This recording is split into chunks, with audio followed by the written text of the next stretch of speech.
Bir müddət əvvəl Prezident İlham Əliyev yerli televiziya kanallarına geniş müsahibə verərək ölkəmizin gələcək inkişaf strategiyasının ana xəttini təşkil edən məsələlərə toxundu. Prezidentin çıxışında ən diqqət çəkən məqamlardan biri də elm və təhsilin inteqrasiyası ilə bağlı səsləndirdiyi fikirlər idi.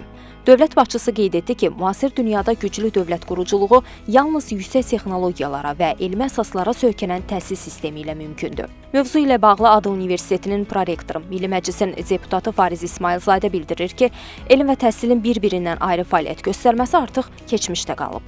Əsas bizim vəzifəmiz ölkəmizin qarşısında duran vəzifələrdən biri elm və təhsilin inteqrasiyasına nail olmaqdır. Çünki bilirsiniz ki, Sovet dövründə Elmlər Akademiyası fəaliyyət göstərirdi və orada əsas elmi araşdırmalar orada aparılırdı, amma universitetlərdə daha çox tədrislə məşğul idilər.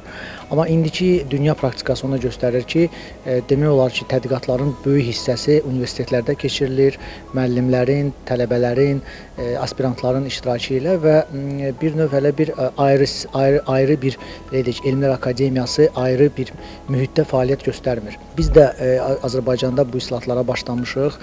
Azərbaycanda artıq bəzi institutlar, universitetlərlə sıx inteqrasiyada fəaliyyət göstərir, yəni artıq müəyyən əməkdaşlıq gedir.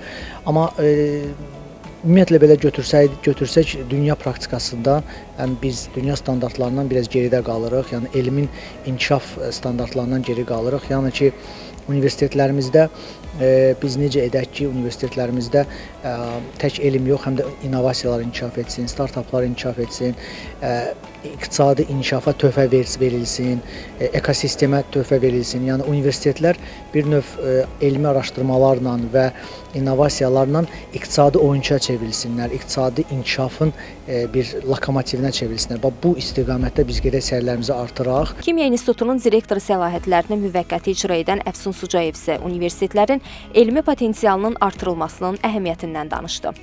Onsuz da universitetlər tələbələr, magistrlara nəzəri bilikləri yüksək səviyyədə verir. Lakin o nəzəri biliklərin möhkəmlənməsi üçün mütləq şəkildə onların təcrübi olaraq o proseslərə cəlb olunması həyata keçirilməlidir. Burada Elm Təhsil Nazirliyi çox düzgün bir yol seçib ki, məqsədə uyğun sayır ki, məhz tələbələrin və magistrların, onların təcrübə keçmə prosesi bilavasitə elmi tədqiqat institutlarında baş versin. Və bütün demək olar ki, bizim təbiət, dəqiq elmlər üzrə ixtisaslanan istənilən instituta görə onların kifayət qədər təcrübi potensialı var. Və bunlar həmin universitetin tələbə magistrları üçün yaxşı təcrübə mərkəzi olacaq. Beləliklə, elm və təhsilin bir platformada birləşməsi sadəcə struktur islahatı deyil. Bu, sabahın savadlı, bacarıqlı və dünya elminə inteqrasiya olunmuş gənc tədqiqatçılarını, alimlərini yetişdirmək üçün atılan strateji addımdır. Gələcək elmdədir. Elm isə təhsildən başlayır.